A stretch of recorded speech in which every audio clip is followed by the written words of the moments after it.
झुले उंच माझा झोका.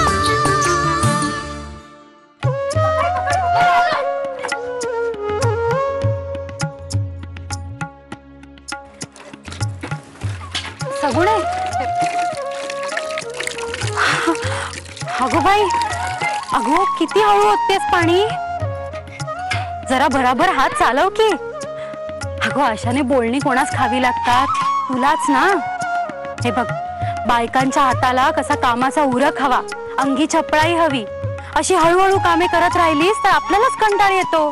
आणि भराभर कामे केलीस की उत्साह राहतो, चैतन्य राहते, हो की नाही. घ्या, मी एवढे बोलतेय तरी तुझे हो नाही का चू नाही. कसे व्हायचे गो तुझे. अगो रमे, बरे झाले आलीस. हे बघ, मी काय म्हणते, वर जा आणि माधवाची कोर्टात जायची तयारी झाली का बघून ये.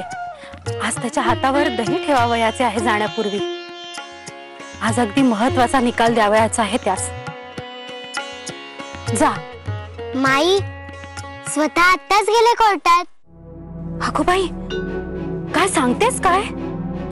अरे देवा, हुरहुरच लागली हो आता जीवाला. आता कोर्टात काय होते कोणास ठाऊक. माई, तुम्हाला एक विचारू. हो. तुम्ही रागवणार नाही ना. नाही. माई, स्वतःचे काही चुकले का.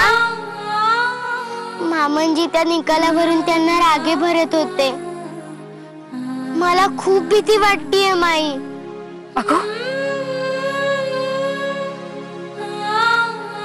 रमे, माधवाचे चुकीचे आहे का बरोबर आहे हे ठरवण्या इतकी योग्यता नाही हो माझी. पण मला मात्र एवढे ठाऊक आहे की आज त्याचा कस लागणार आहे.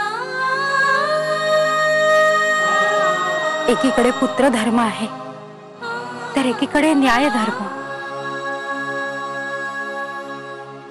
तिथे कोर्टात काय होणार आहे हे परमेश्वरालाच ठाऊक.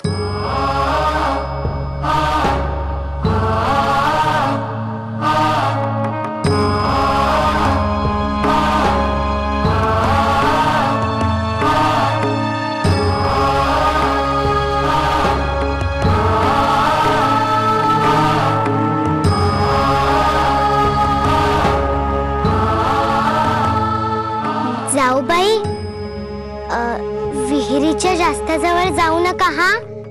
ती विहीर खूप खोल आहे.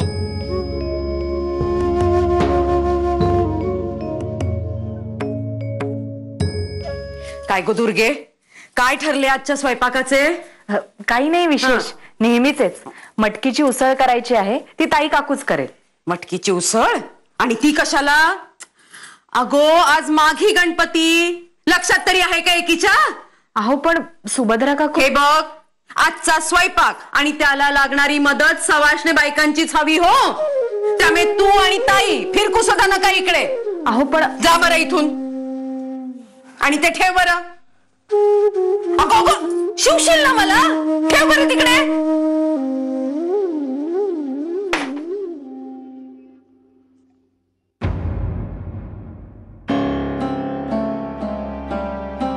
सोमन काकू, सकाळपासून यांचाच वावर दिसतोय स्वयंपाकघरात. देवा देवा देवा, आता गोमूत्र शिंपडून शुद्ध करून घ्यायला लागेल हो मला स्वयंपाकघर.